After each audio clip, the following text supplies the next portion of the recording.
just being a Somerville resident, wherever it feels like it goes naturally. Yeah, that sounds good. Haven't been on a podcast style thing in a couple of years, so this will be fun. Honestly, I've never been on a podcast before until I made one, so that's kind of what. And it's been going great. Yeah, it's been going all right, but cool. But anyways, thank you for coming in and like for chatting with me, just to like share obviously resources of the larger Somerville community and like all the work that you are working on. Before we go live, actually.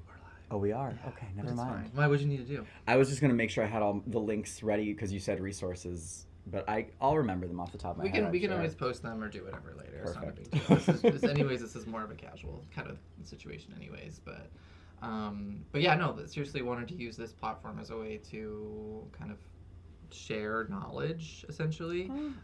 So yeah, no, I'd love to understand who are you? What do you do? What do you work? Like, this is honestly like the second time we've met, so this is great. Yeah. I'm Connor McCombs. I'm the Health Communications Officer in the Health and Human Services Department here in Somerville. I'm also a Somerville resident, have been for almost 3 years. Is that right? I don't know. Some kind of years around that number. Okay.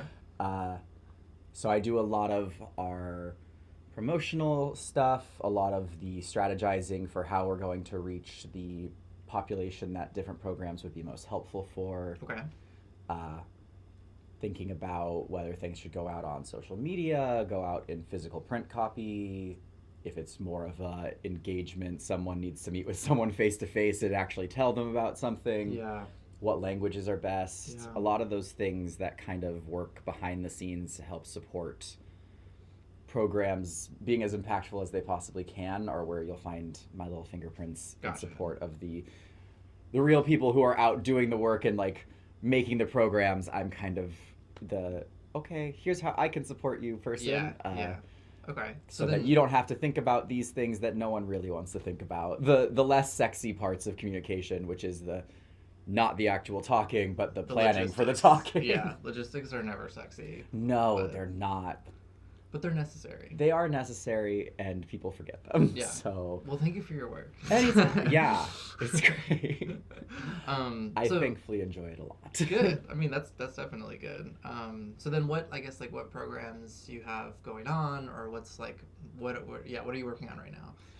Oh, God. I mean, winter is a pretty big time for HHS and the city overall with how cold it gets, especially in our work around supporting residents experiencing homelessness or supporting our lower income residents who may struggle getting certain resources or food, especially around the holidays when people are already kind of stretching their budgets to try and give something or maybe make nice food. So some big projects we've been working on right now are the Somerville Emergency Overnight Warming Center. It's a bit of a longer title, but this will be the 4th year, I want to say, the 4th season that's run consistently. The first season, it was like a true emergency response warming center where it happened because the temperatures got so low, the city was like, we got to open something up. The second season, it ran consistently for, I believe, 2 or 3 weeks at the Armory every night. Oh, wow. Last year, we moved to the former Cummings School, which is right over that way, about a quarter mile on Prescott Street and School Street. And we were able to run for, I want to say almost 3 months. Wow. With a capacity of approximately 30 beds with a little bit of overflow room, putting people on the floor if necessary, trying to get as many people out of the cold as possible, providing warm food and a place to sleep and use a bathroom safely and all of that. And this year, it's again in the Cummings building, but there have been a lot of renovations still currently technically being made. We open on Monday, fingers crossed that those renovations are finished. But we are very happy we've been able to expand with those renovations, make sure everything was ADA compliant, including the restrooms, make sure it was wide enough for anyone who needs wheelchair access, as well as adding 10 beds. So we'll have capacity for up to 40 people this year, which is very exciting, especially because statewide, I don't know how familiar you are with unhoused services. It's not a great scene right now with everything going on at the federal and state levels budget-wise. most of the emergency assistance shelters in the state are either closed to capacity or not able to take anyone on anymore. So like they're full? Yeah. Wow. We're kind of doing our best to Band-Aid solve the situation as a municipality as best we can. Obviously, it's not perfect, and we're doing everything we can there, but hopefully it at least gives 40 people a warm space to sleep at night, especially with, I mean, Jesus, last night I think it got down to 12 degrees. Oh my God. It got really cold last night, so we were all like, damn, would have been nice if we were open, but not quite. Damn. Well, I mean, close. We're yeah. Close. So then how do you, I guess, to your point earlier, like, I guess, how do you reach the, like, folks in which that need these help? Like, what's that look like? Way to tie it into my job description. Yeah. Thank you so much. So especially when considering things going to our residents experiencing homelessness or people who are less likely to have regular internet access or access to a phone, or maybe they have a phone but can't consistently charge it. A lot of that outreach is primarily done by going to community partners, people who are out in the community and speaking to people every day. Okay. So like our Somerville Homeless Coalition is a really important partner that we work with. Okay. They have a great engagement center up in Davis Square. They do a lot of outreach going around the city, going to people who are unhoused or maybe kind of inconsistently housed, and they share that information. They're really good about that. They host our vaccine clinics in their day engagement center pretty regularly. They host our community health workers who also go out into the community, form those connections, share information.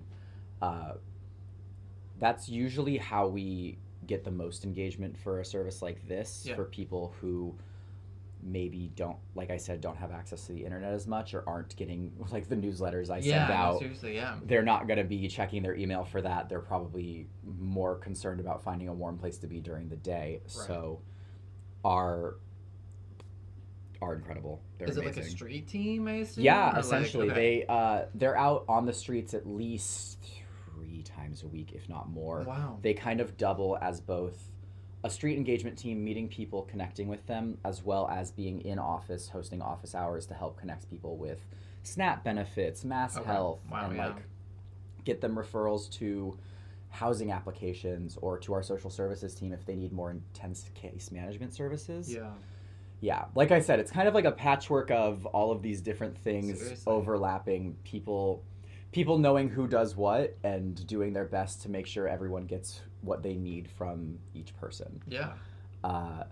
Which does take up a lot of space in my little noggin, where I'm just like, okay, I know this person's handling this, so I should give them this information to share.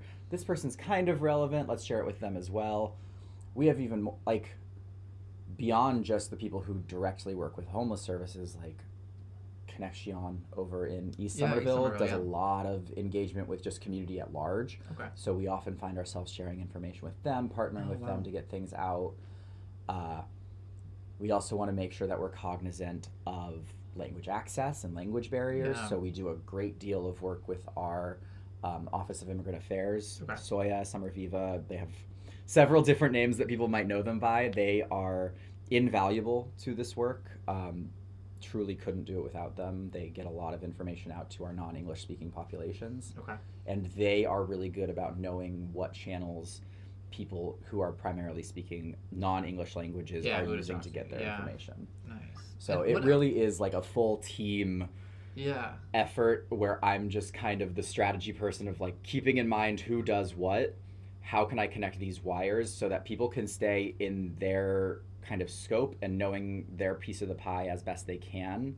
And I can be the jack of all trades connecting them with like a tiny bit of knowledge of all of them. Well, that's helpful, honestly. I feel like we definitely need that type of work, so that's kind of sick.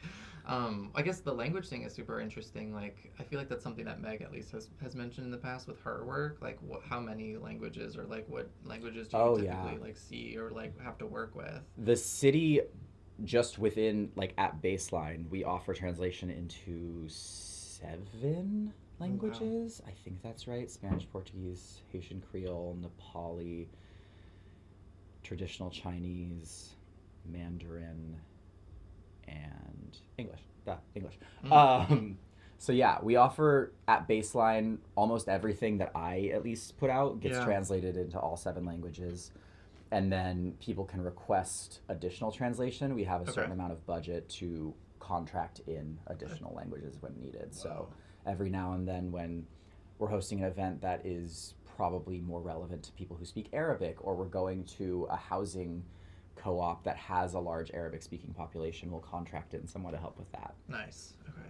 Damn. Yeah, that's definitely a large piece of our communications package, is like considering the language needs, because Somerville is just such a densely populated place. I'm sure everyone who lives here or who has been here knows, like, it's not a big city, but it is extremely populated. Yeah. Someone was saying it's like one of the top 5 like most densely populated like cities in the US. I think it is the most densely populated in New England. Okay, definitely there. I don't know where it falls in the US overall, but top 5 doesn't sound crazy. That's so like random. Like I don't even know that like living here, but I mean then now hearing about it and like working here, it makes a lot like more sense, and everyone's just kind of like living on top of each other. So exactly. And that's why we all are fighting about rent all the time. Rent, yeah. But also why like kind of community and stuff in general is like kind of important, and like these kind of cultural hubs. I feel you like a Somerville resident? Something.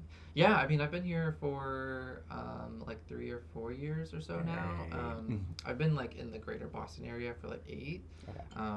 But I've been kind of bopping around ever so slightly. I like first moved here. When I first moved here, like I lived in like Kendall Square, which was kind of random and fun. But I was like, I want to be close to the water.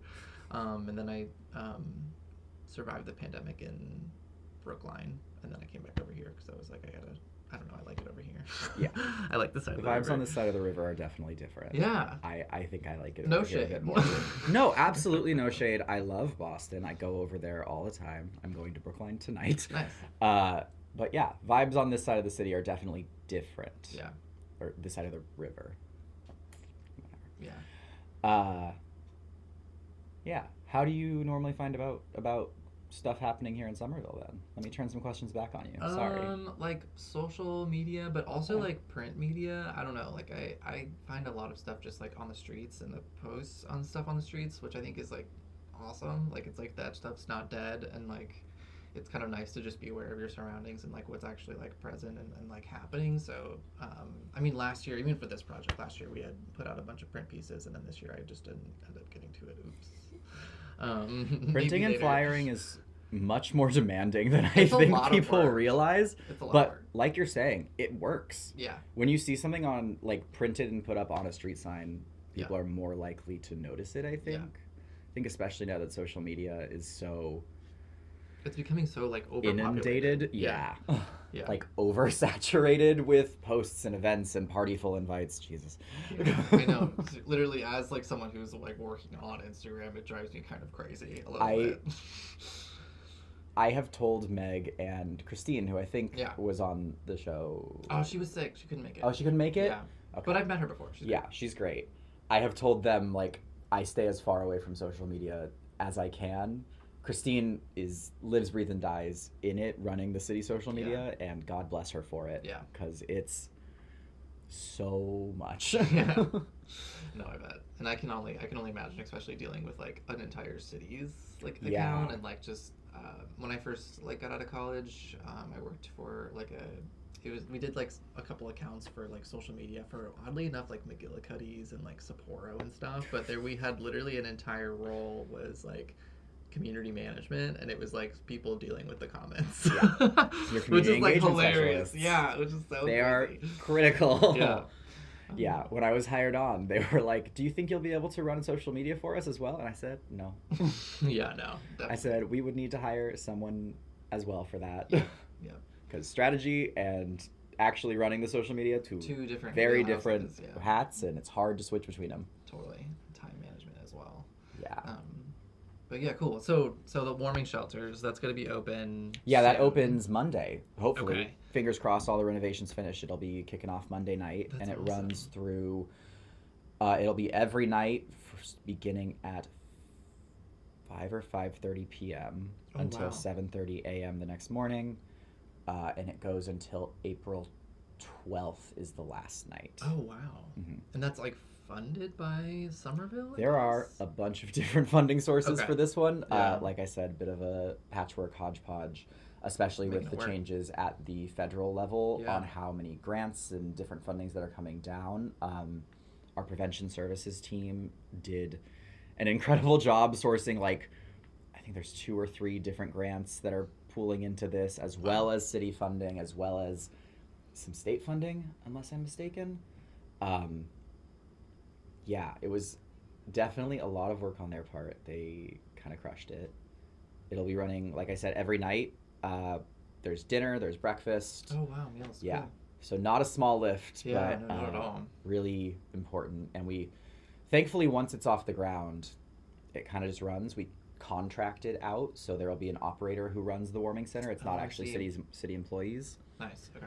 I just get to read all the lovely emails that come in and answer questions. Thankfully, honestly, Somerville, I will say, is very supportive of efforts like this. Okay, cool. A lot of the emails we receive are people asking how they can do more, how they can donate, how they can volunteer. It's really, really lovely. That's awesome.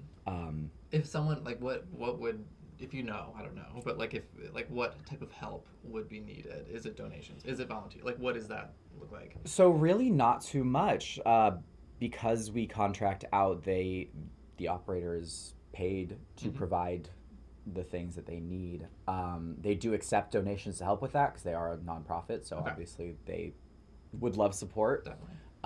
I can't remember where exactly they accept their donations, but that information can be found online on the Warming Center website that we have up and running. That also has all of the information for the real times and dates in case I got anything wrong. I'm going to go ahead and preface my memory. Not always 100%. I'm speaking off the dome. I could have gotten times and dates wrong, but I believe that I said it correctly. And if I didn't, it is online at somervillema.gov/warming center. Cool. Okay. So nice and easy to remember. Nice. That's as well as all the information on how to donate. I don't think the operator doesn't like directly accept volunteers. Okay.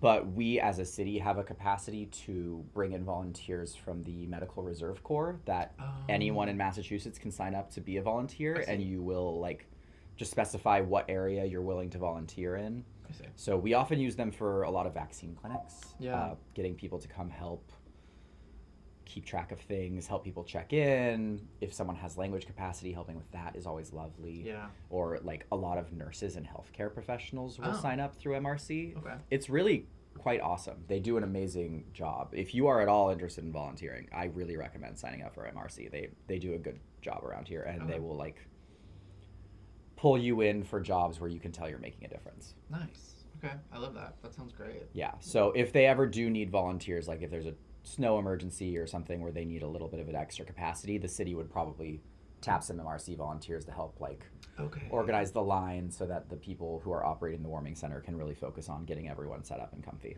I think that was something I saw during the pandemic. I feel like I saw in 2021. That was what that was that first warming center that I mentioned that opened up, the one that was like a true emergency response.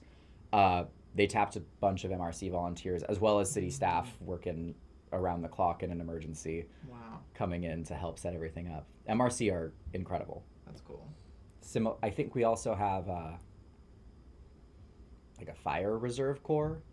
Oh. But that is much more in the Office of Emergency Management. Yeah. I'm not going to speak too much to that because I don't know exactly what they do, but I know they tap them in case of like real emergencies. Okay, gotcha. Sweet.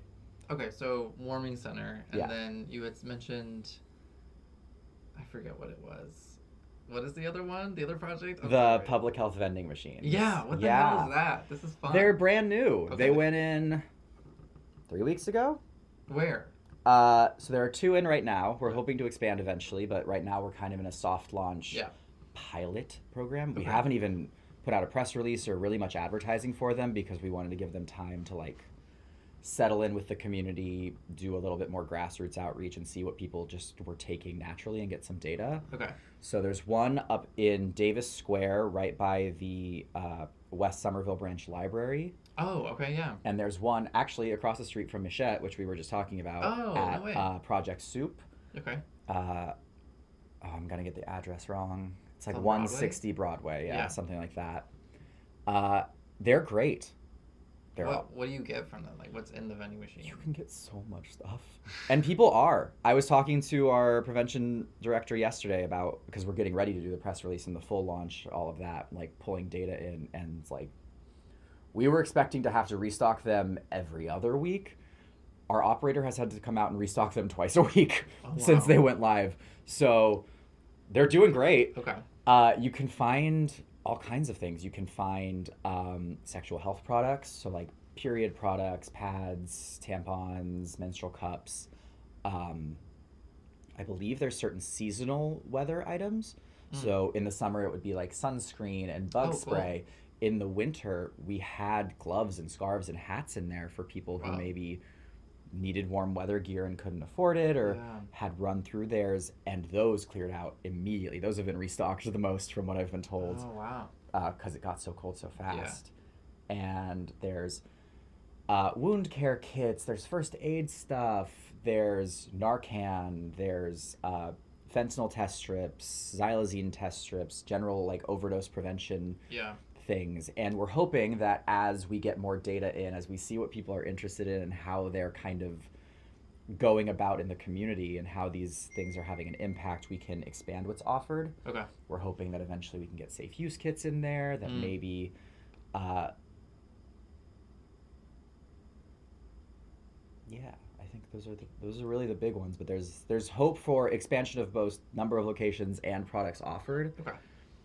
It's been really exciting to hear how much it's already been a success when we have it. My part of the pie hasn't even come out yet, all of the promotion and social media posts and press releases. So it's amazing to hear that it's already being so well utilized by the community. Okay. My friend actually sent me a TikTok, which I'm not even on TikTok. He insists on sending me links. He sent me a link to a TikTok that was like, "Did you see this? This thing opened in Somerville. Oh, cool. Do you know about this?" And I was like, "Yeah, I'm working on that." That's awesome. No, that's great. So it was really, that was like a real like, oh, rewarding, yeah. Wow. Oh my gosh. It was very rewarding. How do you interact with the device? Like, is it free? Is it like actually it's a vending entirely machine? free. Like, how does it work? No, it's fully free. It's paid for, I think, almost entirely through grant funding. Okay. And there's a little touchpad screen. There's multiple languages that you can select, cool. Okay. So it's interactive that way. I believe we also worked with the ADA coordinator to make sure that there were a braille or a hard of hearing option of some kind, as well as a low vision option. I'm not entirely sure. Again, these details are on the website. This one is somervillema.gov/kiosk. Cool. Wait. That's wrong. That's the wrong URL. Forget I said that. I'm going to have to look that one up. We'll put a link in later. Thank you. No one's going to remember the link. It's fine. I have to look it up because it's not just kiosk. I think it's like health kiosk or something. But there are pretty accessible instructions. It has a full list of everything that's available in it. You select which one you want. There were certain items that might have been age restricted, but I think we may have held off on those until we went for full release to make sure we had like all the data and the funding supporting that those would be useful and necessary. So I think everything is fully accessible. Don't quote me on that. Yeah. It's pretty. I've gone to it and gotten some Narcan to stock up in my backpack. I always carry a little bit with me just in case. We're in an urban environment. If you don't carry Narcan, I highly recommend it because you just never know. I would say this one is one of those projects that when working on it, while working on it, know that it's kind of revolutionary and like a new huge step in public health that hopefully takes off and becomes much more widespread. And I think it is. I think there's also one that's opened down in Boston near BMC. Okay. That's the one that I remember off the top of my head, but I think they've installed a couple around the state. Sweet. Okay. Somerville might be the first city that has installed them, but I'm not sure if that's true. I see. I know BMC has one as well, but I think that one is by BMC, not the city itself. Okay. And I guess how long is the project, if you know, been like going on? Like how does that?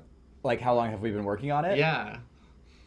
I feel like a while, right? Am I allowed to say this? Too long? I don't know. I have been hearing about public health vending machines since I started this position almost 3 years ago. Okay, yeah. So we've been working on it a long time. Yeah. There's just certain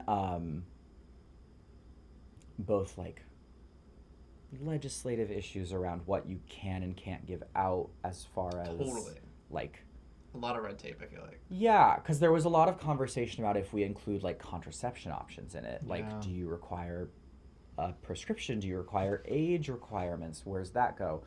If we put in safe use kits, are we like, does that include needles and pipes? Where does that fall in a city as far as the legality of drug use and encouragement of it? So there was a lot of conversation around things like that, as well as funding. Funding is always tricky in public health. I'm really glad that this kind of was mostly finalized and ready to get off the ground before all of the funding cuts happened at the federal level, because I think that could have slowed us down even more. Yeah. But things also just move slow sometimes. That's public health is a slow moving field, especially municipal public health. Like, there's so many jokes about things at city government moving at a snail's pace, and many of them are true. But I will say, having now worked in city government, there's usually a reason something's moving slow. There are a lot of laws around what taxpayer dollars can go to. That I think the average person is like, well, why doesn't the government just pay for this? And I'm like, because that's illegal. Because it's illegal, unfortunately. I agree with you, but it's illegal. Damn, that's crazy. I mean, it makes sense. It's actually kind of interesting too. Like, I feel like I don't even know how it would work, but like, and also as the project kind of grows and develops, it almost feels like a company who makes certain products. It could almost be like a donation thing instead of like a purchase thing, and then it's like you're just continuing to help. I don't know. At some point, if it's like a Tampax thing, it's like, this is great marketing for Tampax. You know what I mean? Like, that's a great marketing story. I think they're unbranded. Well, my guess would be generic use. Still, but just an idea. I love that. Yeah. No, very great. You would do good. We do a lot of problem solving of like, okay, we can't use general funds for this. Where can we find money? Yeah. Yeah, I think it's why you see a lot of governments will normally contact with nonprofits and give like nonprofits money to run their programming throughout their city. Makes a lot of sense. Somerville is a little bit unique in that the residents and the city government itself kind of expects to be the ones tapped to handle things. Oh, wow. We do a lot as a city that many other cities would probably outsource so that it can be a little bit more flexible with how things are spent and what they can do, which is both wonderful and means things go slower, have some drawbacks sometimes, certain things that we can't do that we then have to find very creative solutions for. Yeah. But that says something about like Somerville, where it's like, you're here, we'll take care. Like, you enter, you are part of table, like. I think it says something good about how much this city cares. Right. It's something that even when I first moved here for my grad program and I was living across the city or across the river and I had never even heard of Somerville, like one of my first projects when I was getting my public health degree was reviewing some of the policy stuff happening at a larger level, and I focused in on Somerville's efforts for prevention work and harm reduction. Oh, cool. And I was like, wait, the city is the one running this? It's not like a hospital. It's not Fenway that's like coming over and doing this. They're contracting Fenway to help, but like the city itself is the one with their fingers in the pie? Yeah. That's crazy. Yeah. Tell me everything. That's so cool though. Yeah. And I see it now a lot in my community engagement work. As the health communications person, I'm often at community meetings and I'm sometimes even hosting them. Last year we did a lot of community meetings around the moving of the warming center to its new location to make sure that neighbors had a chance to like voice concerns, or after the fact there was another meeting to talk about what worked for them and what didn't, and like make sure that was worked into the plan. Somerville residents care a lot and loudly. And sometimes that can be very frustrating when I'm in it and I'm like, you're caring very loudly in my face, but it's also kind of wonderful it's really great to live and work in a place where people care so much about their community, because there are a lot of places where people don't care, or they care but just like don't know how to make their voices heard. Right. Somerville is a very engaged and active community in how their tax dollars are spent, which is kind of great. Yeah. No, yeah. I mean, participation, like being present here. I mean, that's what something I feel like has come out of all these conversations about Somerville in particular, is that it has like such a concrete, not concrete, but like such a firm, like locality to it. Yeah. Despite being like surrounded by all these, schools where people are coming in and out, so it's like there's like a mix of like folks who are just coming and going, but also like witnessing, participating, the transitory bringing student something. Population. Yeah, no, it's like there's two very different, almost like kind of populations, where it's like the folks that are like really just trying to like not sink, but like hunker down the ship. You know what I mean?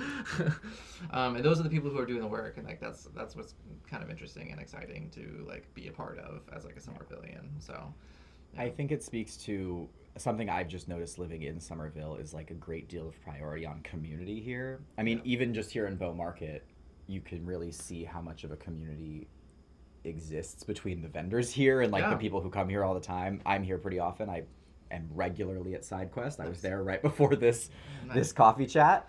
And yeah, a lot of Somerville is just kind of these communities popping up and deciding to care. Yeah. Which is really nice, especially in a time where so much of the world is kind of telling you that caring doesn't matter and won't do anything. Yeah. Which, I mean, there's only so much you can do on like the micro level about the things that are happening 1,000 miles above in DC and the UN and wherever else. Yeah. But I think Somerville has done a really good job as a community, really fostering that, like, but what you do locally matters. Yeah. Too. You do get to have a say in how your local government functions, and how your local businesses function, in how your local communities come together and support each other. And even when I am most frustrated as the person receiving emails or like being in front of people with a mic at community events, I am always very impressed by how engaged this community is, not just with civics, but with supporting each other and things like that. It's really quite wonderful. Yeah, I agree.